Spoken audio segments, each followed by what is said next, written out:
Oi pessoal, tudo bem com vocês? Eu espero que sim. Hoje nós vamos trabalhar o livro do Thompson, Costumes em Comum. Já fiz um vídeo no canal, o vídeo anterior é sobre esse livro, só que é um capítulo diferente. Esse livro basicamente trata questões culturais e costumes na Inglaterra, né? Entre os séculos 17, 18, 19, por aí, mais ou menos nessa perspectiva temporal. Não vou ficar muito presa no livro, mas o capítulo que a gente vai trabalhar, né? Vou tentar ser o mais rápida possível, porque tem bastante coisa pra gente trabalhar aqui nesse vídeo. E o capítulo vai ser a venda de esposas. E é isso mesmo, gente. A venda de esposas. Já resumiu tudo, né? Você já chega sem combate nesse livro. Que é, como o próprio nome diz, que é a venda de esposas, né? Os seus maridos pegavam as esposas, amarravam cordas em seus pescoços e levavam elas até os mercados, as feiras ali, né? Os locais que normalmente os camponeses, lembrando que essas ações, tudo que eu vou mencionar aqui nesse vídeo, gente, ele vai ficar, ele é um momento da história em que se passa entre os séculos 17, 18, 19, mais ou menos nessa perspectiva, na Inglaterra e mais precisamente ainda no interior da Inglaterra, né? Então, só para vocês se atentarem mais ou menos em que temporalidade estamos, né, falando aqui. Vocês vão entender o porquê que isso acontece, da onde que se originou mais ou menos isso, né? Quais as ligações que esse ato tem com outras situações, mas vou dar a sequência aqui, né, pra gente poder partir de uma introdução, né, pra gente poder entender mais ou menos como que funciona essa situação.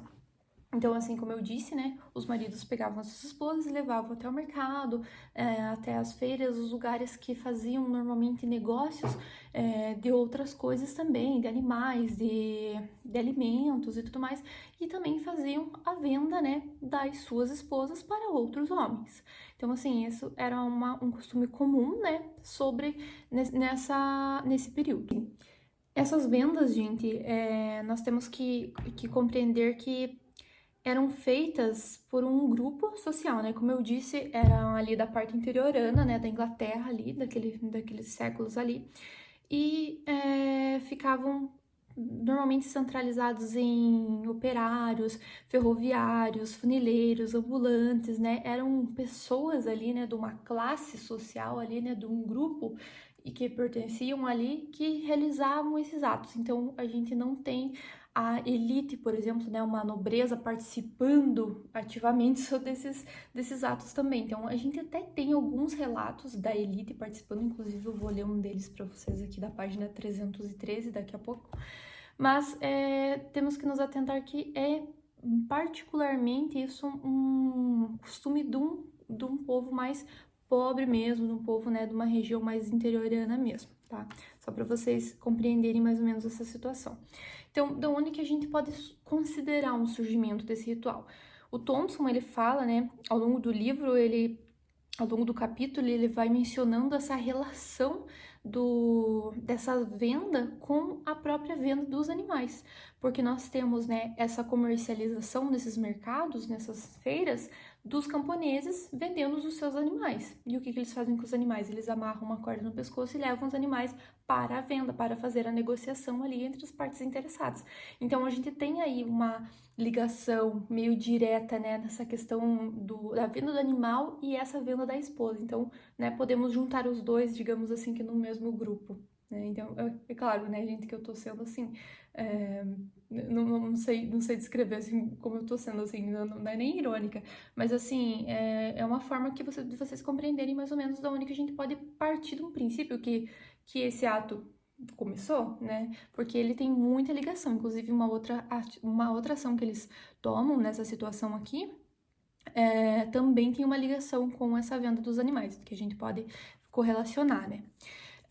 E, gente, uma coisa assim, nós precisamos pensar o porquê que esse ato era realizado.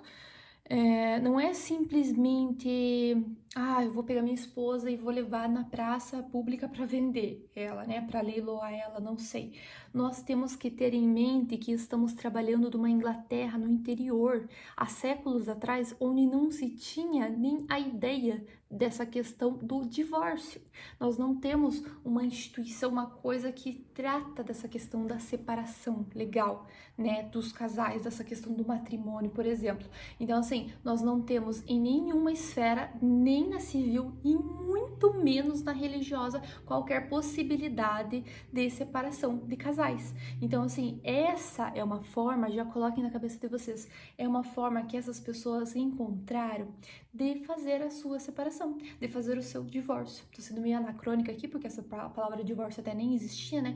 Mas eu digo assim, eles encontraram essa forma de se separarem, né, dos seus cônjuges aí, né, e oficializaram dessa forma no seu próprio grupo, mas a gente vai falar mais adiante sobre isso.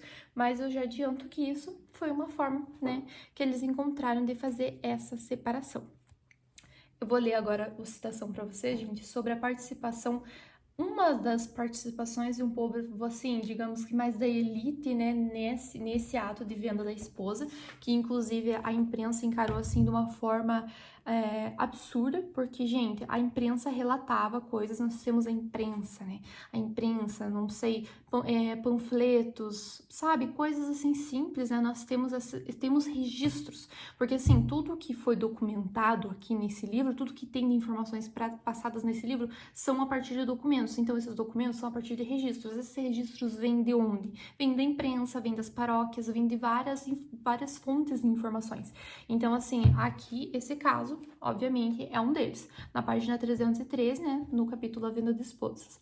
Ainda outro caso, em 1815, chamou a atenção precisamente por causa da riqueza e status das partes envolvidas. O marido era invernador de gado, o comprador um famoso negociante de cavalos. O preço da compra era elevado, 50 guinéus e um cavalo valioso que servia de montaria ao comprador. E a dama, o objeto da venda, jovem, bela e elegantemente vestida, foi levada ao mercado numa carruagem e exposta aos olhos do comprador com uma corda de seda ao redor dos ombros, que estavam cobertos por um rico véu de renda branca. Observou-se na imprensa em tom de reprovação, que até então só víamos aqueles que pertencem às classes mais baixas da sociedade degradando-se desse jeito. Então, assim, a gente vê aí uma retaliação, né, por parte da imprensa em relação a esse ato. Com certeza a igreja ficou revoltadíssima por isso, porque isso era uma blasfêmia, né, gente? Meu Deus do céu, separação e ainda mais por uma parte da elite fazendo isso, né, uma parte que pertence a gente. Então, assim, era uma coisa de outro mundo, era absurdo, né? Então a imprensa ficou revoltadíssima e também as pessoas, por parte, assim, as pessoas, os camponeses ficavam também meio que revoltados por essa questão da elite se envolver, porque, né, não, aqui é o nosso grupinho, né, e a gente faz as nossas coisas, a elite tá fora disso, né, a elite que fique lá com os seus atos próprios, né. Então, nesse caso que eu li, a gente tem um valor autoenvolvido, coisa que não era recorrente, né? E nós temos essa característica do laço de seda, né? Era uma fita de seda que era amarrada no pescoço dessa mulher. As outras mulheres, normalmente, na maioria dos casos, nós vemos cordas, né? As cordas mesmo que eram usadas para amarrar os animais, assim, e amarravam as mulheres, né? Então, a gente vê aqui até essa característica, são detalhezinhos minuciosos, né? A história é incrível, gente, eu acho isso daqui maravilhoso. Então, assim, detalhes pequenos, assim, mas que fazem toda a diferença, né? Como foi visto isso na época, né? Nossa, olha, aquela ali, né? Nossa, né? Tá com uma seda no pescoço, né? Diferente, né, da gente aqui, né? Sendo vendida com corda de bicho.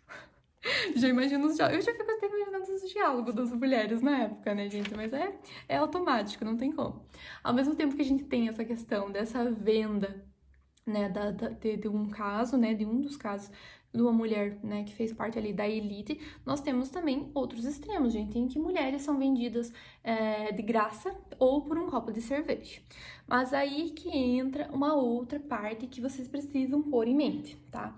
O valor é irrisório, gente, tá? O valor não é algo excepcional nessa negociação. O valor não é o foco da negociação. O foco da negociação é essa separação, tá? Então, assim, o valor só faz parte do ritual da venda, só faz parte do ritual do divórcio, né? Então não é o foco, o valor, não é um lucro que o marido vai ganhar em relação à mulher, é só um ritual que ele tá fazendo ali para poder fazer essa separação com a sua esposa. Então, sim, tenham em mente isso. Outro detalhe importante, gente, tem em relação à questão das vendas, tá? As vendas podiam ser diferentes de região para região. Tinham regiões ali e grupos que faziam a venda com a corda no pescoço, né? E essa corda, gente, podia ser amarrada tanto na hora da venda, colocar a mulher, né? Colocar a corda na mulher e carregar ela, assim, fazer ela andar e ver para os homens, os pretendentes olharem, né? Aquela mercadoria. A mulher podia ser carregada desde casa com a corda. Tem casos distintos. A mulher podia nem ser usado a corda. A corda, aparentemente, é um símbolo muito importante nesse ritual, né? A gente vê aí presente na maioria dos casos, mas podia ter casos em que a corda não era utilizada.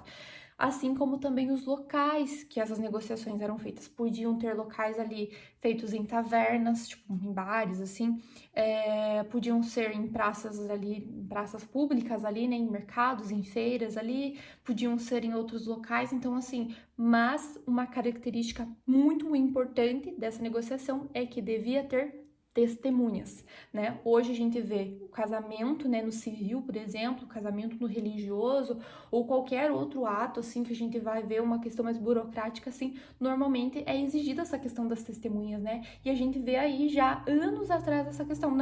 Não tem nenhuma autoridade presente aqui, não tem nada, às vezes não tinha nenhum documento, mas não, tem que ter testemunha para testemunhar que a gente tá fazendo a tua venda aqui, que a gente tá se separando, né? Então era muito importante essa questão das testemunhas também. E, gente, podia ser também feito um leilão da mulher ou não, tá? Então, esses leilões podiam ser feitos quando tinha, né, a situação do leilão, o próprio marido podia fazer o leilão, ou algum membro ali do próprio mercado ali, né, das feiras ali, dos mercados que podia ali participar, às vezes era um leiloeiro já, que já tinha ali, e normalmente era como se fosse tipo uma mercadoria, gente, sei lá, vamos fingir que essa garrafa aqui, olha que garrafa linda, ela é azul, ela é térmica, ela é assim, ela é assado e tudo mais. Assim era feito com a mulher, gente, eles pegavam a mulher, né, eles colocavam ela lá e falavam assim, normalmente eram as características dela, né, ela cozinha muito bem, ela faz pães excelentes, ela faz bolinhos muito bem, ela costura, ela é companheira, ela assim, só que ela fala demais, tipo, é engraçado, é muito engraçado também, gente, alguns trechos assim, é uma coisa séria também, né, ao mesmo tempo, é uma coisa real, né, de fato, mas é engraçado também, porque a gente já fica imaginando, né, eu tinha ali alguns relatos ali que eu ficava dando risada, assim, o cara fala, né, que ela é excelente, ela é assim, ela é assado, mas a língua dela, Deus me livre, né, tipo, ela conversa demais, Deus me livre, ela não me dá paz e tal, e esses diálogos, assim, é engraçado também. Tem vários temas. Se você se interessar, vale a pena o investimento nesse livro, gente. Se vocês gostam um pouquinho de história, se vocês gostam um pouquinho de história cultural, de história vista de baixo, vocês vão gostar desse livro, tá? Mas, enfim, podia ter o leilão ou não, né? Então, o leilão era isso mesmo, gente. É vender, né? Vender a mercadoria. Então, faziam aí propaganda da mercadoria, né? E a mulher era, então, vendida a um possível comprador. Uma outra situação que a gente assemelha aí, o caso dessa comercialização dos animais com a venda de esposas, é que depois que era feita a venda, essa separação do casal, muitas vezes o comprador pagava um valor um pouquinho a mais para o vendedor para pagar a corda que seria levado no pescoço da esposa e também um valorzinho a mais para que esse vendedor tomasse um copo de cerveja. Basicamente um ritual de sorte. Era um ritual que eles faziam para dar sorte. E da onde temos a origem desse ritual? No mercado de animais. Então é mais um fundamento aí que vem para correlacionar aí essas duas questões. Então a gente vê lá, né, um início, né, dessa venda de esposas ligado a essa comercialização de animais e agora mais reforçado ainda por esse ritual de sorte, né, que também é atribuído a essa venda. Então, né, mais uma vez reforçando esse estereótipo, assim a gente pode dizer, né. Uma outra coisa que era bem comum também é que ali, durante o ritual dessa venda, tínhamos as testemunhas. E essas testemunhas, como eram pessoas próximas, muitas vezes, desse casal que estava se separando, ou do comprador ali da esposa, eles sabiam de características, eles sabiam de acontecimentos sobre a vida desse casal. Então, eles podiam ter as suas próprias opiniões em relação a essa separação. Eles podiam, às vezes, apoiar o marido, falar, ah, não, essa mulher, eu fico imaginando, né, como eu tinha mencionado, eu fico imaginando as situações, né, ah, essa mulher é sem vergonha mesmo, né, não, esse marido aí tem que vender mesmo, essa mulher aí não dá mais, né, ou, ah, não, essa mulher aí, ainda bem, ela fez um bom negócio saindo desse casamento aí, porque ele batia nela, ele era agressivo, ele era assim, assado, né, então as pessoas, elas tinham a sua própria opinião em relação a essas vendas, né, as testemunhas, no caso, as pessoas que ficavam ao redor desse ritual.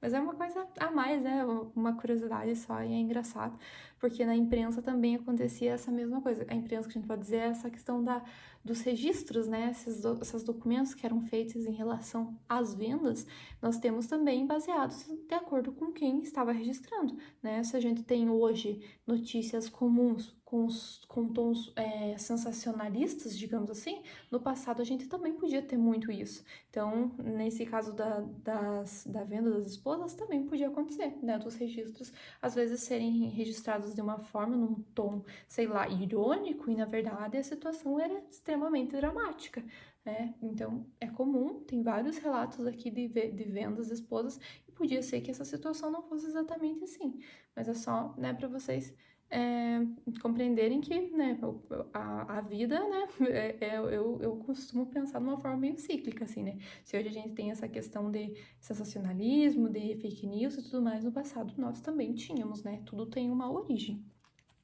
Então, a venda também podia acontecer com a presença de um documento ou não. Esse documento não tinha ali uma autoridade ali presente, um juízo, uma coisa assim, para efetivar essa venda, para efetivar essa negociação. Eram feitos pelas próprias pessoas e já eram reconhecidos pelas próprias pessoas, né? Tendo essa documentação ou não. E normalmente tinham juramentos também, né? Que eram realizados ali entre o casal, entre o comprador e tudo mais, né? Para que reforçasse a ideia de que aquilo estava acontecendo mesmo e que ambos iam seguir com as suas partes concordadas, né, e que não iam mudar, né, de opinião depois de tudo que estivesse tudo acertado. E uma coisa que é muito importante nesse ponto, né, que eu já mencionei algumas coisas ali que vocês já compreenderam, mas é a questão do consentimento. É extremamente importante ter o consentimento da esposa nessa negociação. Então, assim, quando a gente fala de venda de esposas, a gente imagina uma cena, assim, parece aquelas cenas de desenho animado, né? Do homem, assim, das cavernas, pegando a mulher pelos cabelos, assim, e levando ela, carregando ela, assim, para os lugares. Mas não é bem assim. Também não deixa de ser quase assim, né, gente? Mas também não é bem assim, né? Como eu disse lá atrás, gente, é uma forma de separação. Então, assim, muitas vezes a mulher consentia com a situação. Ela podia ter, né, esse consentimento, podia ser numa base de coerção, né, do marido, né, podia ser ali numa base de agressão, muitas vezes, mas nós temos muitos casos com o consentimento da esposa que ela realmente queria ser vendida, ela queria ir para outra casa, para outro marido, enfim, né, então a gente pode compreender que tem essa questão do consentimento. Eu vou ler um trecho aqui da página 318 para vocês verem aqui um caso, tá? Um velho e brincalhão negociante de porcos exclamou. É um caso, gente, de 1838, tá? Um velho e brincalhão negociante de porcos exclamou. Olá, meu velho. O que se passa? O que vais fazer com a velha? Afogá-la, enforcá-la ou o quê? Não, eu vou vendê-la, foi a resposta.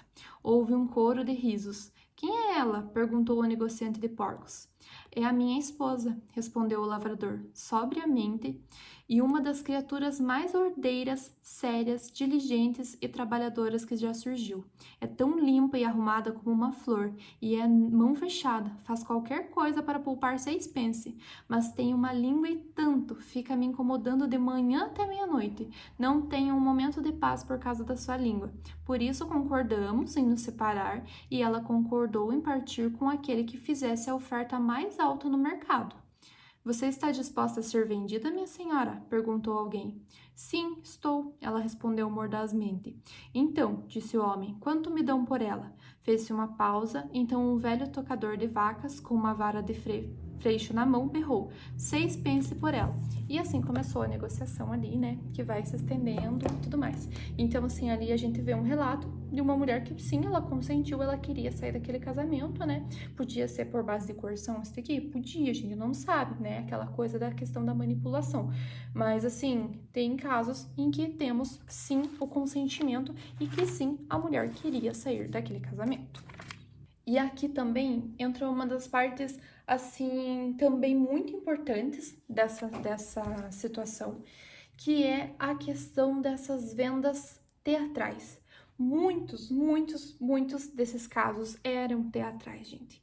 Por exemplo, a mulher tinha um amante, né, que é com quem ela se relacionava, e o marido descobria, por exemplo, né.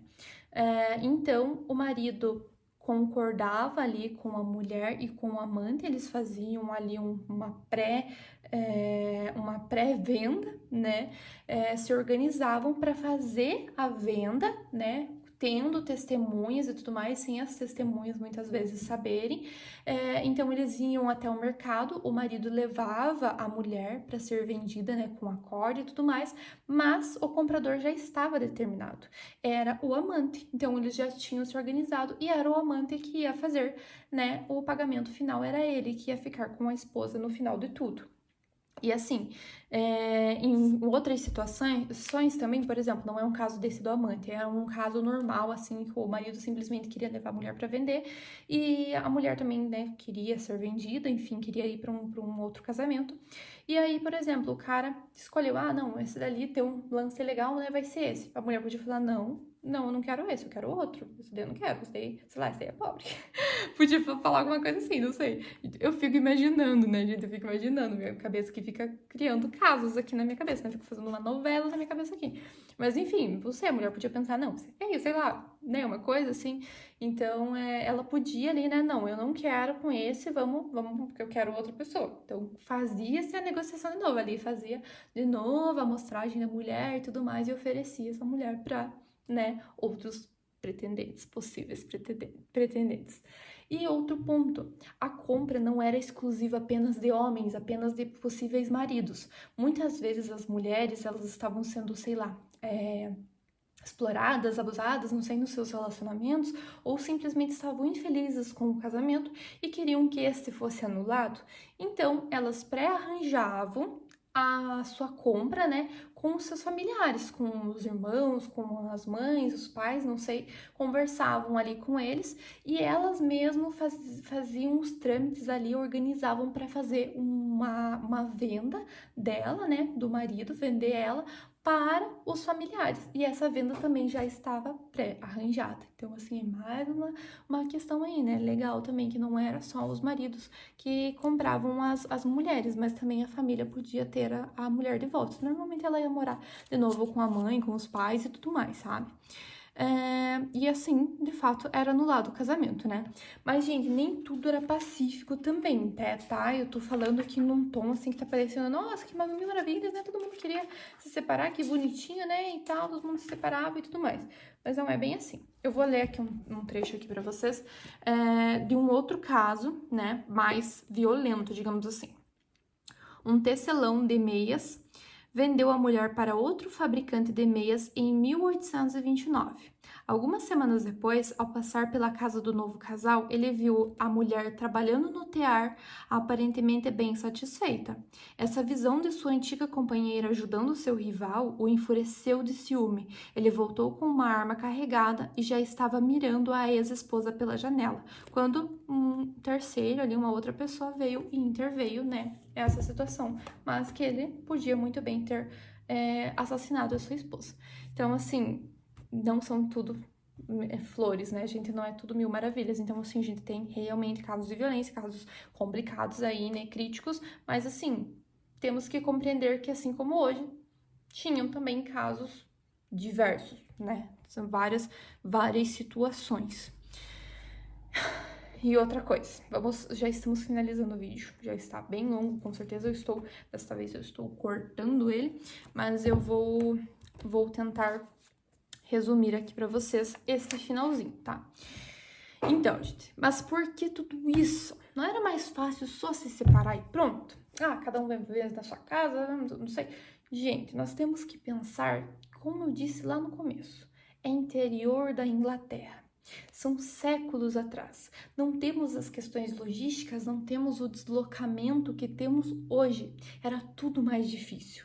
Não era simplesmente, eu vou mudar de cidade, eu vou para outro lugar. Não eram simples as coisas, gente. Eram famílias enormes, eram pessoas muito próximas, eram pessoas que se conheciam. Era tudo muito difícil. É uma complexidade mesmo. Então, assim, tinha que existir um ato, tinha que criar-se um ritual para que essa separação se concretizasse e as pessoas reconhecessem essa separação, tá? Para que esse grupo, né, que todo mundo se conhece, ele reconhecesse que esse casal está separado e está pronto para partir para novos relacionamentos, né? Então, assim, e essa foi a forma que essas pessoas, é uma forma besta? Pode ser uma forma besta, mas assim, a gente tá julgando aqui, nós, anos depois, a gente tá julgando eles lá atrás, mas essa foi uma forma que eles encontraram de realizar essa separação, né, e acharam viável, eles achavam isso, né, legal. Então, assim, isso é bem complexo, gente, é difícil, né, pra fazer, assim, é complicado. Toda essa venda, é preciso lembrar também que toda essa venda, essas negociações, todas essas coisas envergonhavam muito a elite inglesa, muito a elite, uma boa parte ali da Europa, a igreja. Então, assim, essas pessoas, assim, que estavam ali acima dessas classes sociais mais baixas, se envergonhavam muito com esses atos, achavam que realmente que eram atos bárbaros mesmo, né? Então, eles até diziam, por que simplesmente não se separam, né? Por que ficam com essas situações, assim, escandalosas, assim, né? Eles eram muito criticados, os camponeses eram muito criticados nessa situação. E também pelo fato de não ter uma presença de autoridade na hora dessa negociação. Já é proibido, já não podia se separar, né? O casamento, essa questão do divórcio já não existia. Aí não tem nenhuma autoridade para fazer esse ritual. Então, assim, era mais uma coisinha para dar pitaco ali, a elite para dar pitaco para eles, tá? Então, mais uma situação. O ritual, gente, ele foi acabando aos poucos, né? Ele foi aí surgindo outras formas, né, de concordância, assim, para se separar ali, eles foram se organizando e aos poucos isso foi deixando de existir, né? Mais pra frente aí foi criado, de fato, né, o divórcio, a separação e tudo mais, mas antes disso tínhamos essa forma de raciocínio deles e aos poucos foi deixando para trás, assim como muitos dos costumes do passado. Então, assim, pensemos, gente. O Thompson, ele fala sobre os costumes em todo o livro, né? E isso o que faz eu amar o Thompson é os costumes, é esse livro, é a história vestida de baixo, é tudo. Eu amo isso. É os costumes, e os costumes o que são, basicamente, né? Eles são atos que não são oficializados normalmente perante a parte digamos, não sei, política, uma parte mais alta da escala social, não sei, são atos que não são oficializados, mas ainda assim eles são considerados legais, né, e efetivos para determinado grupo. Então nós temos, né, esses costumes, né, são atos aí que são feitos, são realizados por esses grupos, são passados para outras gerações, são vários costumes, gente, são costumes básicos, assim, que a gente tem, sei lá, por exemplo, O costume que as pessoas têm de ter plantinhas em casa. É um costume de ter uma espada de São Jorge para afastar mal-olhado. Um costume, né? Tem vários, são costumes, são ações que as pessoas têm, né? Além de casos mais complexos, como essa situação da venda de esposas, por exemplo, né? Então, assim, para eles, isso era considerado legal e de valor. Tinha valor para eles, isso, né? Apesar de não ter valor para a elite, apesar de não ter valor para o grupo que não pertencia a eles, mas tinha valor para eles, era agregado valor para eles. Então, assim, ou seja, nós lembramos que esse costume não era algo feito por homens bárbaros, né? Como eu disse, não era aqueles homens, né? A gente imagina aqueles homens da caverna, desleixados, assim, né? Pegando as mulheres à força, né? Mas sim, gente, que tinha o consentimento delas, né? Em muitas dessas situações e que em muitos dos casos já eram pré-acordados. Né? Achei importante deixar isso claro para vocês. Muitos já eram pré-acordados, muitos não eram pré-acordados, mas muitos eram pré-acordados, né? Espero que vocês tenham entendido isso. Tudo isso envolve diversas temáticas, seja política, religiosa, amorosa, social, de religião, de direito. Então, assim, gente, é muita coisa. Isso daqui, esse livro, ele envolve muitas temáticas. Isso aqui dá para se estudar no direito, isso daqui dá para se estudar na história de, sei lá, de religião, isso daqui dá para estudar em sociologia, história, filosofia, em tudo, gente, definitivamente em tudo. A história é muito ampla, gente, ela tem um espacinho, ela é tipo coração de mãe, ela cabe todo mundo. Mas enfim, gente. Então, resumidamente, basicamente, a venda das esposas era uma forma, né, que esses ingleses camponeses usaram de coexistir, né, nesses grupos ao qual pertenciam, né, e realizar os seus possíveis divórcios, né, efetivar os seus divórcios. Foi um vídeo longo, né, cansativo, tentei resumir o máximo. Mas, gente, se vocês gostaram, por favor, escreva alguma coisa pra mim, curta aqui, se inscreva no canal, veja outros vídeos, logo que eu puder eu vou trazer mais coisas aqui pra vocês, tá? Se vocês acharam que eu falei alguma coisa errada, se vocês ficaram com dúvida de alguma coisa, também pode escrever aqui embaixo alguma informação que vocês acham que vocês não bateu, que eu errei alguma coisa. Gente, sou aberta, tá? Pra essas situações também, tá? Sou sempre aberta a críticas e também a elogios, né? Obviamente. É isso, gente. Muito obrigada e até a próxima!